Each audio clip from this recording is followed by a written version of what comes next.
yeah, I guess this is going to be the first episode of Golden State Social Justice Warriors. It's a basketball podcast. Like we'll talk about politics and things from like a social justice perspective, because I think we both kind of view things from that lens anyway when we're watching sports. But no, this is a basketball podcast. Mike, also from California, so Michael Wright over here. Wait, you from Bakersfield, right? California. Yes, sir. Yeah, that's right. Okay, so you got the Compton, LA kid in the building, and you got Bakersfield in the building. So definitely from the Golden State as well. Yes, sir. So I guess we should probably get this started with two questions. I guess everybody would want to know from a basketball podcast, and two people doing a fucking basketball podcast, right? Who's your team, and two, who you think is going to the finals? Team has always been the Lakers, always. As far as the finals are concerned, I'm not betting against Golden State right now, to be totally honest with you. Them niggas is just way too loaded. So I'm going Golden State in the West. Though I will say this, I think Houston is coming for them. I really think Houston is going to give them a run for their money this year. But I think Golden State will prevail. Now the East, that's a whole nother question. So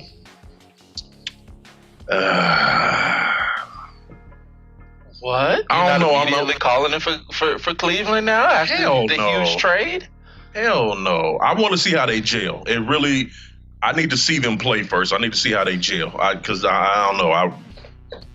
The East is hard. But if I had to just go off the rip, I'm going to have to say, I don't know, man. I think Boston might overturn them boys this year. We'll see, though. But I'm going to go Boston right now. Boston and Golden State. Okay. All right. Yeah, I guess I'm definitely a Lakers fan. I like to joke and say I've been a Lakers fan since like 71. Nigga, I was born in 84. It is what it is. Ever since they moved to the city, like, this is a Lakers city. I used to rag on the Clippers. I used to call them the Carson Clippers because I didn't want to claim them. Because it's just like they're a fucking dysfunctional franchise, period. I don't care who owns them. They have been consistently dysfunctional. There's just nothing. Even when Donald Sterling sold the team, like I was like, no, there's too much dysfunction rooted in that fucking organization for them to ever be anything more than maybe like a semifinals team. Yeah, they could never get over the hump, man. Even with CP3 at his best, man, they could not get over that hump. And it looks like a lot of it is getting blamed on Doc Rivers now, but I don't know. I think he may be out of there pretty soon. I think he may be out of there. I don't know about that. I think he'll probably be replaced as GM pretty soon, just to let him focus on coaching. But it's kind of fucked up how they did Blake Griffin, though. How the fuck you don't tell that man he get traded, man? Yeah, I feel like I don't know. That's shady as fuck. After you just had this big, you re-signed him, bring him to the Staples Centers. Yeah, right, oh boy, you're going to be a Clipper for life. Clipper for life. But again, it paints that picture, whether it's NBA, NFL, MLB. Yeah. This shit is a business. It's a business. It's still a business. And but on the same token, that doesn't absolve them of like common fucking courtesy. In a business, you give someone the common courtesy that like you're trading them. Like you give someone the common courtesy, you're moving them to another department. You know what I mean? Like, hey, how many times have we heard about athletes saying they found out they were getting traded on Twitter? A lot of them. Yeah, that shit happens a lot, and I think it's like ideally. And again, we're talking about like millionaires, and eventually, when you look at players like KD and LeBron, like probably billionaires. Mm-hmm. There's only so much sympathy I have for their causes. You know what I mean? Like, ideally, yes, you should be able. You should have a little bit more power than you have, and it's fucked up. And there's an overall like system at play that works to your disadvantage. And luckily, y'all have collective bargaining, like. Unlike most people, and y'all can beat back against it. But still millionaires, bro. Most of you. Like, you know. Oh, so the more money they got, the less you feel sorry for them. Yeah, like I really don't feel that bad. Like I as a person who would suck to be so good in my fucking craft that I'm one of maybe 450 people on the planet who can do it. And you don't give me the common courtesy to tell me you shipping me somewhere else. Like, I get it. But that doesn't, at the same time, this still is a business. You're going to be upset. He has every right to be upset because they treat him like shit. But they're not really obligated not to treat him like shit. But okay, that's a way of thinking about it. I think in the West is Golden State, no question. It's kind of hard to justify anybody else. The Rockets look good, the Thunder look good, and they look like they might take them 6 or 7 games and wear them the fuck out for whoever they have to face in the East. But I don't know how in a 7-game series and plan to take 4 against them without them beating themselves. And that's the only way that I can see it. And if you counting on somebody to beat themselves, odds are you're not gonna win. That's just bottom line. In the East, I think you're onto something with Boston. I just hope, I would like to see them get Gordon Hayward. Like a lot of people forgetting that he might fuck around and come back. Oh, I thought he was done for the year. He's supposed to be, but he's been talking about possibly coming back, and he may be back for maybe like second round of the playoffs. And it's gonna be hard to integrate him, but it's fucking Gordon Hayward. He can shoot from anywhere. And he gets to the basket relatively well, and you don't have to test his leg out. And that's not, playoffs isn't an ideal situation, but again, it's Gordon Hayward. How do you not get that one a shot? You know what I mean? How do you not just throw him into the lineup? Yeah, I don't know, man. Like I said, he's got to. And depending on when he comes back, does he come back in time to get himself integrated back with the team? Yeah, that's or true. Are you just throwing him back in there second round of the playoffs, or yeah, I don't know. But even without him, I feel like they got the strength to get there. I don't. Oh, Tatum is balling right now. Honestly, Tatum is balling right now. Yeah, but could you imagine Hayward and Tatum? Nigga. Yeah. Nigga, that would be raw. It would be raw. Yeah. I can't fight against that. I wouldn't want a game plan against that. Not in a 7-game series. Nah. And and we know that Brad Stevens is great at masking, any defensive liabilities. Look what that nigga did with Isaiah Thomas. Yeah, nobody has been able to figure that shit out since. Well, I don't know. I don't know that they tried. Okay, real talk. Let's go there for a minute. Do you think Cleveland just really didn't want his ass on that team? I think he left. I'm talking about from jump, or did he just leave a bad taste in his mouth? I think coming in wanting to be a leader.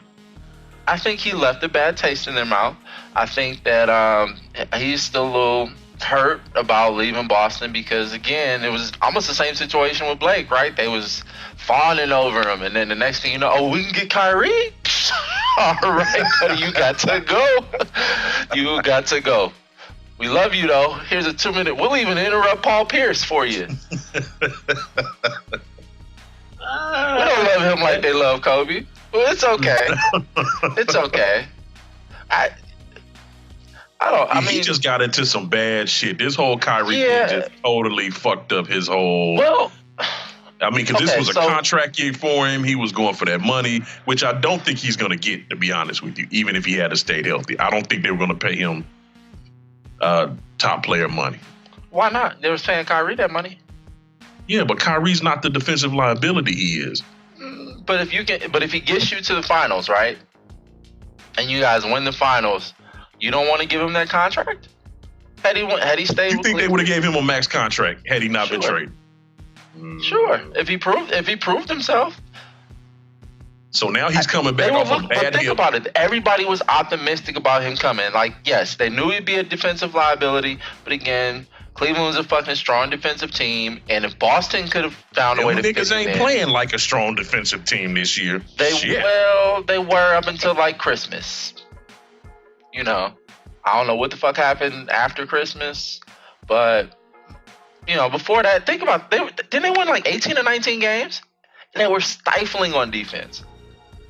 Like at one point they were just they were. It's just I don't know what that team is dysfunctional, and part of it comes from Dan. Is it all Gilbert. LeBron's fault though? Is it all LeBron's fault? Because you look at it, you watch these news shows and I get it. LeBron's the biggest name on the team, best player in the world, blah blah blah. But everything seems to revolve around LeBron. That's why Kyrie wanted out, because he didn't want to play with LeBron. Now they're saying that LeBron and D Wade's relationship on that team alienated him from the other players, which is why they were dysfunctional. Well, so it's because D Wade was playing like shit. That's what everybody forgets. Like he was playing like shit, and he was like one of them veterans. Like, oh man, But honestly, they gonna miss D Wade come March or May. They gonna miss the fuck out of him for real. I was really shocked they traded him, but then they said we're going younger, blah blah blah. Well, that was a move out of respect, I think. Yeah, and they traded him back. Basically, they traded him back home. So yeah, basically we're gonna cut your minutes are gonna be cut, and I know you want to play like more integral role. We can ship you to Miami, or you can stay here and take them decreased minutes.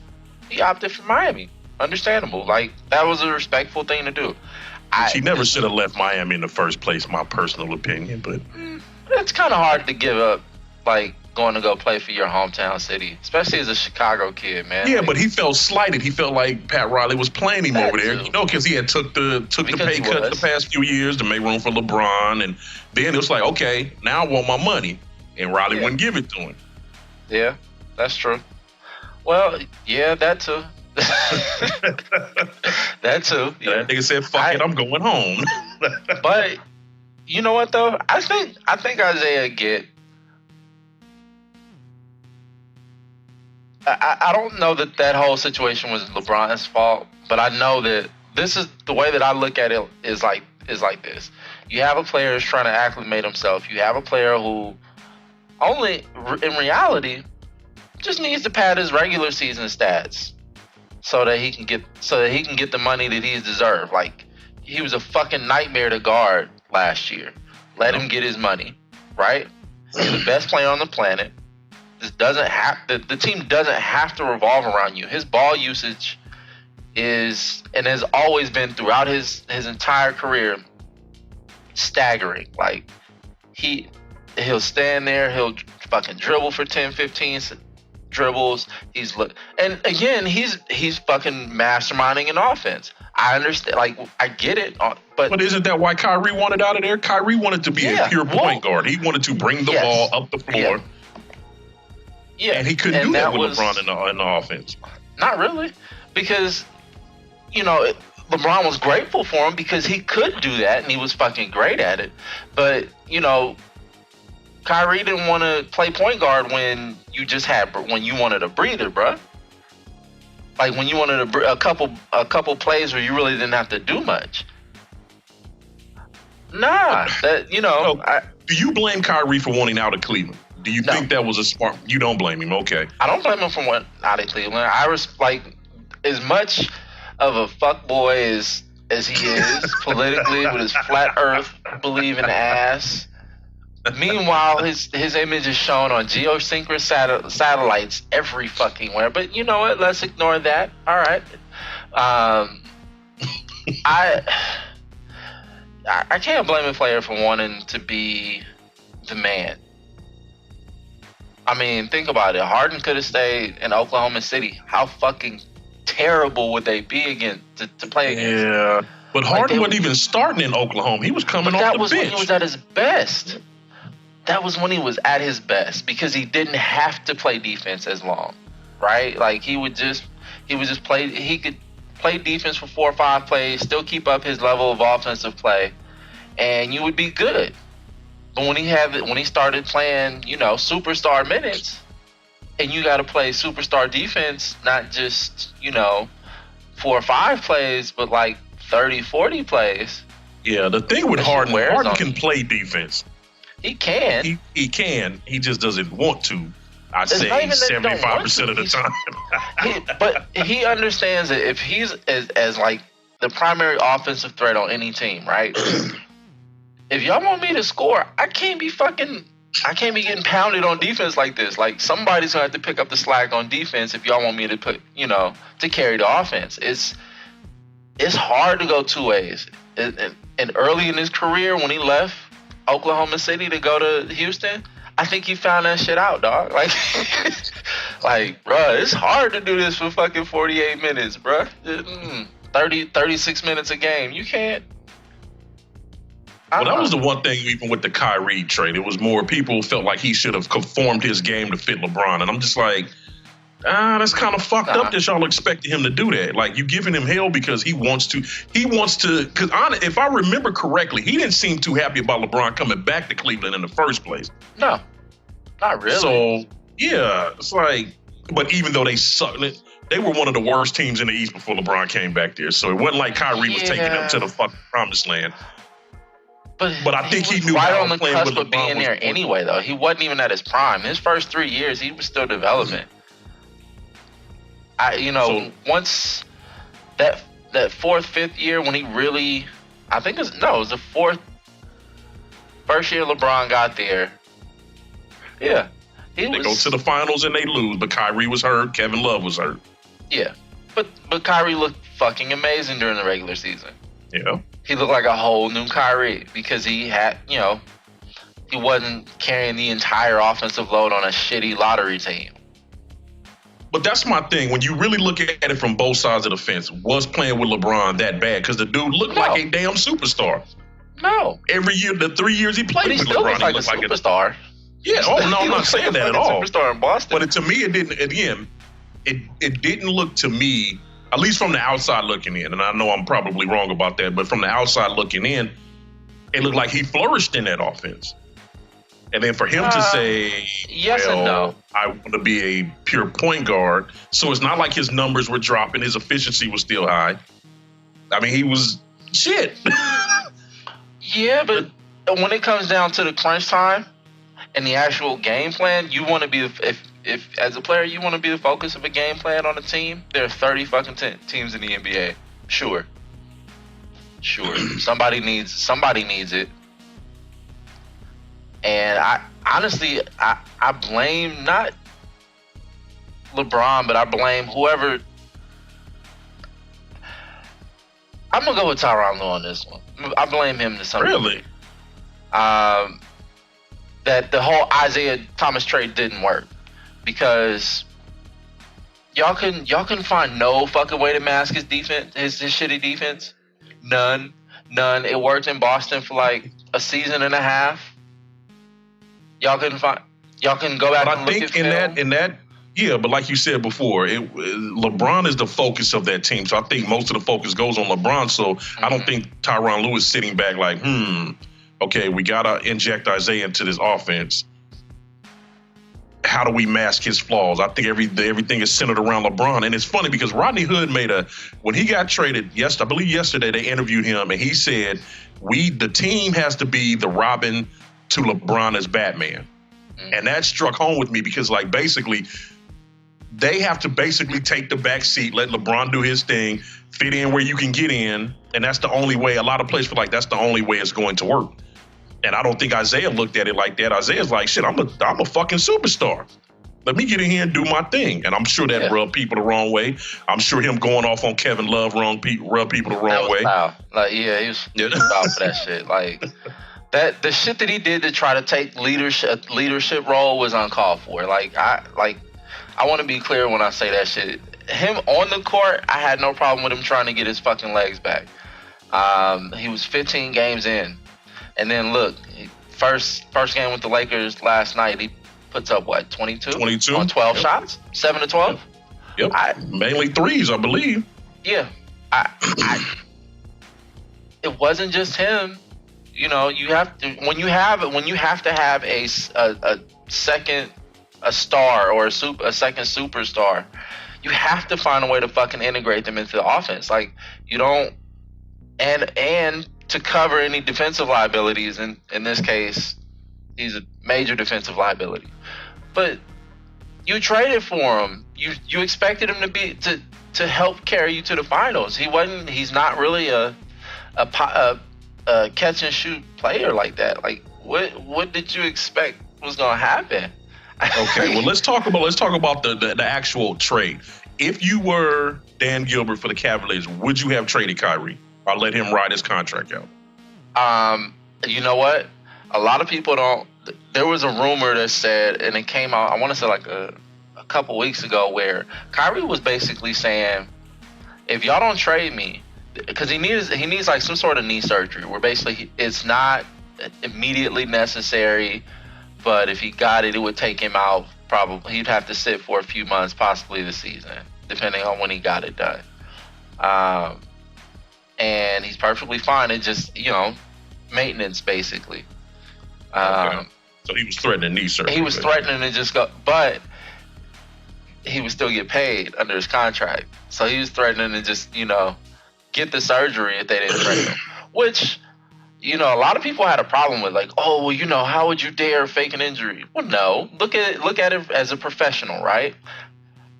I don't want to be here. This isn't where I want to have my professional goals end up, because they're not going to get rid of LeBron. And I understand they're not going to get rid of LeBron. But who's to say LeBron is staying, though? That was my whole thing. LeBron is not giving them any. But that's the thing. If he sits out a season, he ain't got to worry about any of this shit. That's why it was so slick. It was so smooth that, like, he was going to skirt it and still get paid. Because he gets a surgery. It's a legit surgery that he needs. Maybe is it absolutely necessary that he does it this season? Well, clearly the way he's playing now. Yeah. No, it's not absolutely necessary. But shit, can I blame him? Can I blame him for when he decides to take care of his body based on where he wants his career to go? True. I get my whole point was LeBron has not given the Cleveland Cavaliers any indication that he is staying. And I don't think he's staying, to be totally honest with you. I think if they don't win, I think he's happy with the trades, and we'll see how the trades work out. But right now, I feel like it's even killed because they at least made the attempt and went out there and got it, and were smart enough to keep that Brooklyn pick. Okay, but let's keep it real. With those trades they made, are they? Yeah, okay. It's a possibility they may come out of the East, but are they a contender? Are they going to beat Houston? Are they going to beat Golden State? With that roster, does this put them in contention to win a championship? Honestly,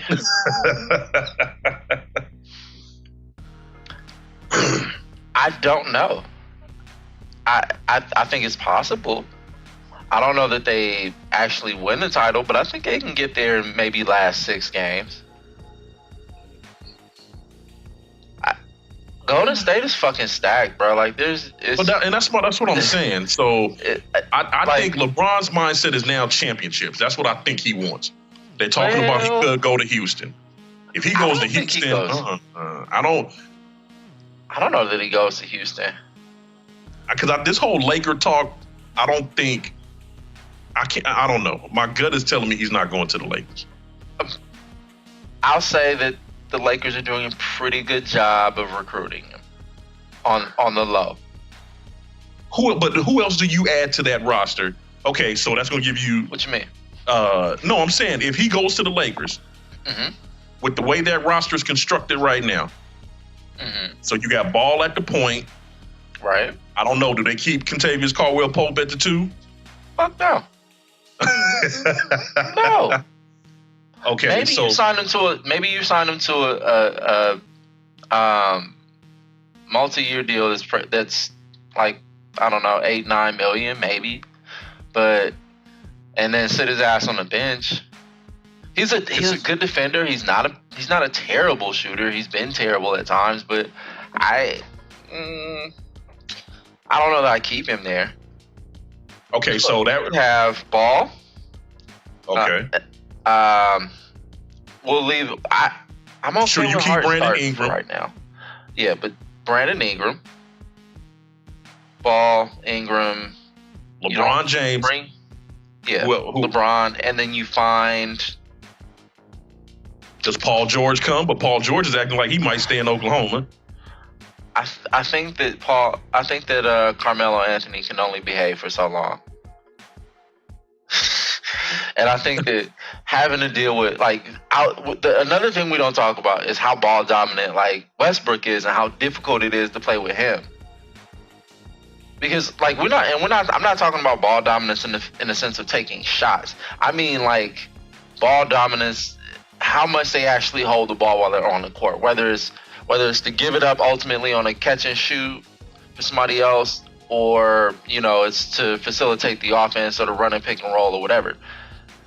He and LeBron James are really, really fucking difficult to play with, unless you're a catch and shoot type of player. Because if you need to handle the ball for a little bit to get a rhythm, like an Isaiah Thomas, you don't have very long in the shot clock. Not as long as you would have on a faster paced team.